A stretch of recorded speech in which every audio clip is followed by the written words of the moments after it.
நிகழ்ச்சி போது அவருடைய மேடையில ஐயா எடுத்து வைக்கிறீங்களா வேற எவ்வளவு எடுத்து வைக்க போறான்னு பேசினாரா இல்லையா? இதே சீமான் அவர்கள் சினிமா மோனோபோலி ஆகுது, உதயநிதிக்கு சொந்தமான நிறுவனத்துக்கு தான் எல்லா படங்களும் கொடுக்கப்படுது, அவங்க கொடுத்த படம் திரையிடப்படுதுன்னு பிரச்சனை வந்தப்ப செய்தியாளர் சந்திப்புல அது அமேசான் அவன் வெளியிருந்து வாங்கிட்டு போற தம்பி பண்றது தப்பு இல்லையா பேசாரா இல்லையா? ஒரு சினிமாவுடைய மோனோபோலி சத்தியம் புரிந்து கொள்ள முடியாத தலைவரா இல்லையா இவரு?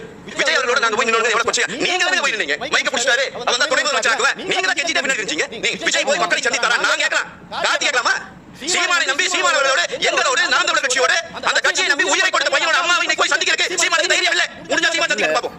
இல்ல என்ன இல்ல அந்த குற்றச்சாட்டு வைக்கும்போது நல்லா இருக்குது. உங்களுக்கு பரிசுத்தமா நீங்க காட்டி கொடுப்பீங்க. நான் சொல்றேன், அங்க விக்னேஷோட தாயாரே இன்னைக்கு சீமான் போய் சந்திப்பாரா?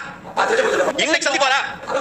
இப்ப உங்களுக்கு காரணம் இருக்குல்ல, அவங்க அம்மா மேல போட அவங்க அது கேக்குறாங்க, உங்களுக்கு காரணம் இருக்குல்ல, அப்படிதான் ஒரு கட்சி நிக்குது. 2 கோடி ரூபாய் கொடுத்து ஒரு கட்சி மாநாடு நடத்த முடியுது. நான் எப்படி கட்சி நடத்த முடியும்? ஒரு சாதாரண குடிமகன் கேப்பா, எந்த கட்சி தலைவர் தொடர்ந்து பணத்தை வாங்கி 3 லட்சம் வாடகை கொடுத்து வீட்டுக்கு இருக்கீங்க. அப்ப அடிப்படையிலேயே எந்த நேர்மையும் இல்லாத ஒரு நாகரிகம் இல்லாத அரசியலை செய்து கொண்டிருக்கிற சீமான்